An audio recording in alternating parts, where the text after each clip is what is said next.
G'day guys, welcome back to the channel. Look at these goodies that I have to share with you today. This is of course a bunch of Seikos and on the bottom left here I have a modified blue Sumo.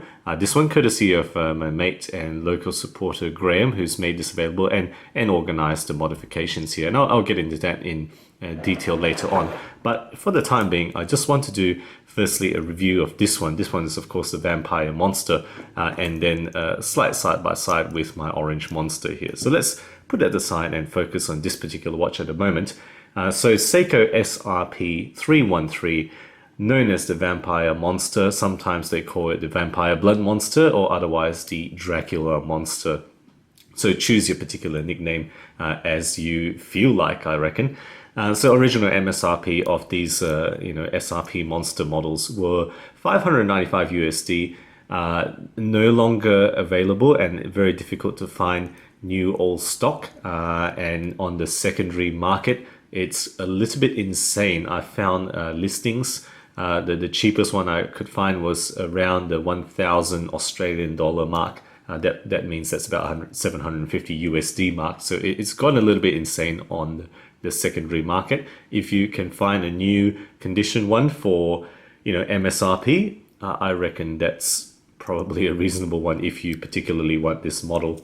So the second generation models of the Monster were from 2012 onwards. So the current models are actually models that have the 6-arm movement, a higher spec movement now. The older ones actually have the 4-arm movements in them. So the movement in here, 4R36, I'm not going to read out the specs, just going to put it right here on the side there. Pause it if you want to look at it. The actual regulated accuracy of this watch in actual use for the last week is -7 seconds per day, which is within specifications. Nothing much to complain about. If it was my watch, I'd probably choose to regulate it slightly fast rather than slightly slow. That's just my own preference in terms of the accuracy there. So getting into the case quickly here, 42.5 millimeter diameter, very kind of solid, chunky stainless steel, 13 millimeters on the thickness there, with 20 millimeter lugs, which some people might say is slightly disproportionate, but I think for the Monster somehow it kind of works out, particularly if you look at the original bracelet has a slight widening there to make it a little bit more proportional. So I think that's part of the design of the Monster with the original bracelet. It does have drilled lugs, which is a real positive, to make it a lot easier to remove that bracelet. All you need is a paper clip, really. You don't need any other special tools to be able to remove this bracelet on the go. Okay, so lug to lug width or distance is 48 millimeters, which is, I think as you would expect for a watch of this size. In fact, some watches this size would be even larger than that. The original adjusted weight of a Monster, so my Monster adjusted weight is 166 grams. With this modified Strapcode bracelet, it's actually 10 grams heavier, 176 grams. So the Strapcode Super Engineer 2 certainly adds some heft to the actual watch itself. Moving on to the finishing then. So this is a predominantly brush case, right? You can see almost all the surfaces that are visible are actually a brush finishing. The only real polished ones are that interlug space, okay, polished, and then moving on to the case back, you can actually see that the case back, so that surface there is the case back, not the actual screw-in part itself, but the part that's still part of the case is actually polished. Okay, so that's really the finishing here, mostly brushing, as you can see here. With that case back and the, just let you have a look at that.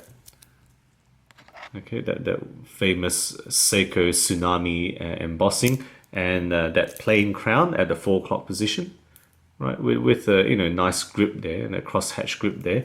It is actually rated at 200 meter, and this is not just any 200 meter. It's of course the Seiko Divers 200 meter ISO 6425 compliant type of water resistant. Which confers also the shock resistance and whatnot that comes with ISO 6425. Moving on to the dial is really where the action is really in this watch, isn't it? It is actually the black and red monster style dial with that classic, aggressive styling there, those teeth that surround that dial. In this case, it's coated in, blood red, I suppose you can call that, dripping blood red, with that handset, that aggressive arrowhead hour with that, I guess you can call a sword or obelisk for that longer minute hand there, and then that second hand also finish in red at the tip, black in the middle part of that second hand there. Okay, so really cool dial, and perhaps that's actually why this has become popular. I don't think it's quite as popular as some of the other models, but certainly it's got some following, more than just a plain black and white version, I would think. Okay, so the large Lumi Bright teeth style markings, right, that chapter ring around there. If you can look at the markings there, right, look at that 1 and 2 o'clock, for example, you can see it's cut into that chapter ring. So there is absolutely no chapter ring alignment problem in this watch. I think it's probably not even possible because of the way that chapter ring is cut into those hour markings here. The bezel in this case, there is actually a slight misalignment. If I push this to the next teeth, D10th, you can see it's probably slightly over to the left now. So there's a slight bezel misalignment. That's something that Seiko is a little bit notorious for in their tool watches. Okay, so that's really the dial there, printed Seiko, printed automatic Divers 200, right? There's no actually applied things about those. And the date window is, you can see white writing on the black disc around a rectangular white bordered date window, day and date window. Okay, moving on from that, above the dial is a hard Lex crystal, slightly domed there. Let me see if I can convey that. There you go. You can see there's a slight dome on that hard Lex crystal. And then surrounding that is a solid steel brush circular brushing on the top bezel with polished finishing on the side of this particular bezel here. And you look at that, just overstated, overdone scalloping there that goes into the case. It's just so cool, isn't it? That's part of why people love these monster models, I reckon. Okay, so that's really the bezel there. It is 120 click, but it's actually a very soft 120 click. In fact, at some stage I thought this was a 60 click because the intermediate detent is actually very soft, and you can hardly feel it when you turn around it. Okay, so that's really that bezel. There is no insert here. It is a solid steel thing. There's nothing you can remove in terms of a bezel insert you can swap out or not. This doesn't exist in this watch. If you want to swap it out, you have to swap out the entire bezel. All right, the bracelet itself, I'll show you the original bracelet. Nothing special. It's just, it's solid end link, and it's actually solid steel, but it is pin and cuff type of adjustment, push pin and cuff, with a press metal style Seiko bracelet. All right. And in this case, there is a dive extension there. I won't show you it. You can check out my Orange Monster review if you want to see that extension. Okay, so that's the original bracelet. A lot of people do think that Seiko bracelets are, really the weak point, not very good at all, which is why in this case I have actually put this one on to wear this watch. And this watch is also a collaboration watch from another friend, Mitch, who has made his some of his collection available. So thank you to Mitch for doing that. I've chosen to put my Strapcode Super Engineer 2 bracelet and just let you look at that, right? So this is absolutely solid. It is, right, screw links and, very nicely finished and solid, and it goes well, I think, with this particular model of Seiko. This part is kind of, certainly more solid than the Seiko one, but the actual clasp there, housing, is more pressed metal. It does have a push button release and a safety clasp there. All right, so that's really the Strapcode Super Engineer. Let me know, your opinion of that. If you have any of the various versions of the Strapcode Super Engineer, this is what this is. So let's just put it on for the quick wrist shot and how it looks on the wrist. So there we go, right? The Seiko Vampire Monster. Remember, that's 48 millimeters lug to lug on my 17 centimeter wrist there, and that's how it looks like with the Strapcode. And I reckon it just that's an awesome pairing. I think I really enjoy having this pairing here, either with this one or my orange monster. Okay, so guys, what do I like about the bloody monster? Well, it's that dripping red blood dial. That's just the awesome part of this watch, and what makes it stand out and why it garners that nickname. It does have all the Seiko features, including the ISO 6425 Divers 200. Very solidly made, overbuilt case with great details. Look at those scalloping, that solid bezel, steel bezel, whatever you call it, partial covering of the bezel, with this part here, as well as the protector for the crown at the 4 o'clock position. Lots of great details, which is why these models, I think, are loved as much as they are. If there's any weaknesses, well, it's because the design can be kind of polarizing. It's a little bit of love and hate a lot of times, and some people absolutely don't like the monster design, but they do have a massive following as far as I've seen. Because of the design, it means that this isn't versatile, right? This isn't going to be suitable for wearing in formal occasions. I think you kind of can get away with it with shirt and tie, but anything more formal, this is kind of a little bit too casual, I think. And then, of course, the weak bracelet, the weak stock bracelet. This one is something I've enjoyed, but the stock bracelet is not something that I would write home about. So let's just do a quick side-by-side now with the orange monster here. So let's just let you have a look. Right, the case is exactly the same. The bracelet that it comes in is exactly the same. All the difference is in the dial and hands, I guess, as well as the day and date disc, if you want to count that as different. In fact, it would have to be swapped out if you want to change this over. Right, which one do you prefer? Okay, I think the black one, even though it's got that bright red, maybe is slightly more versatile, it's slightly less noticeable. The orange, of course, is bright and will call attention to itself. Which would you pick? I think they both got their attractions. If you held a gun to my head and asked me to pick, I think I would go with the orange monster. But I think you could easily be very happy with either of these models. So let me know what you personally would choose. Okay, so that's the monster models there. Let's move on to finish this video off with this. So guys, this is the Seiko Prospex Divers 200 meter. This one is the Sumo SBDC033, again provided by my mate Graham. And of course, this is not just a plain Sumo, this is a rather heavily modified Sumo. Yeah, yes, it's got the original handset, it's got the original dial, all right, so that hasn't been changed, but you'll notice a lot of differences if you know this model. And let me just put it side by side here with the stock Sumo. You can see the differences come to the fore here.